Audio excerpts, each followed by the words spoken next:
5 سال یہاں پہ رگڑا کھایا ہے، سیاسی انتقام کا نشانہ بنائے گئے ہیں. انتقام تو خیر عمران کے آنے سے پہلے ہی شروع ہو گیا تھا، مگر عمران صاحب نے آ کے اس میں پورا فیول ڈالا اور پورا حصہ ڈالا اور آخر تک ڈالتے رہے. اور اب بھی اگر ان کا بس چلے تو وہ اپنے مخالفین کو کچا چبا جائے، کیونکہ وہ نفرت سے گندے ہوئے آدمی ہیں. رواداری، رکھ رکھاؤ یا اصول یا سچائی سے ان کا اور ان کے سہولت کاروں کا کوئی تعلق نہیں ہے. تو یار میرا مسئلہ نہیں عمران خان، میں غور گل کروں گا. دیکھیں فائفر کے حوالے سے میں بالکل یہ کہوں گا کہ چونکہ خان صاحب نے اپنے گھٹیا اقتدار کے لیے پاکستان کو آئسولیٹ کرنے کی انٹرنیشنلی کوشش کی اور ایک سازش کا بیانیہ بنانے کی کوشش کی، وہ بھانڈا پھوٹ گیا. ان کی ریکارڈنگز بھی سامنے آ گئی ہیں جنہیں وہ ڈینائی نہیں کر سکتے.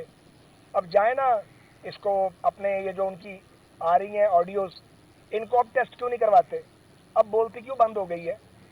اب جلسوں میں جانے کی بجائے اداروں میں جاؤ نہ لے کے ان کو، دعوے نہ کرو، جاؤ، کیونکہ پتہ میں جھوٹا ہوں اور ریڈ ہینڈڈ پکڑا گیا ہوں. اور وہ اب تو جو ان کے ممدوح ہیں صدر صاحب، انہوں نے بھی یہ کہہ دیا ہے کہ انہیں بھی یقین نہیں ہے کہ سازش ہوئی. تو اتنا ہی کہہ سکتے ہیں، تو ظاہر ہے کیونکہ ایک شخصی آمریت ہے پی ٹی آئی میں، عمران کی کوئی بولتا نہیں ہے اس کے آگے. تو سارا جھوٹ تھا، عمران کی ساری سیاست جھوٹ پہ قائم ہے. اب وہ آہستہ آہستہ ایکسپوز ہو رہا ہے اور فتنہ ہے، اور اس فتنے کا ڈٹ کر مقابلہ کرنا چاہیے. اور یہ غلط فہمی ہے عمران کی کہ اس کا مقابلہ نہیں کیا جائے گا. بالکل کیا جائے گا، کیونکہ اگر اس کو کھلا اس طرح چھوڑ دیں آپ جھوٹ بولنے کے لیے، اس کو کاؤنٹر نہ کریں، اس کو جواب نہ دیں، یہ لوگوں کو گمراہ کرتا ہے، لوگوں کو ریاست کے خلاف اکساتا ہے. آپ دیکھیں آئی ایم ایف سے جب معاملہ کر رہے تھے تو شوکت ترین صاحب گند کر رہے تھے، نہ انہوں نے اپنی عمر کا خیال کیا، نہ انہوں نے اپنے مرتبے کا خیال کیا. وہ بھی پکڑی گئی سازش. غیر ملکی سازش کا بیانیہ بھی دم توڑ گیا. لوگوں کو کہتا ہے کہ جی بڑے ایماندار ہو، خود تم آدمی خریدتے تھے، وہ بات بھی پکڑی گئی. ابھی پتہ نہیں کیا کچھ آنا باقی ہے. یہ وبال ہے اصل میں. وبال کس بات کا؟ جھوٹ کا وبال، بہتان کا وبال، نفرت پھیلانے کا وبال. لوگ سیلاب میں ڈوب گئے، یہ گیا وہاں پہ. سوات میں لاکھوں لوگ نکلے ہوئے ہیں باہر، یہ حکمران ہے وہاں 9 سال سے. یہ جواب دینا کہ وہاں پہ کیا ہو رہا ہے.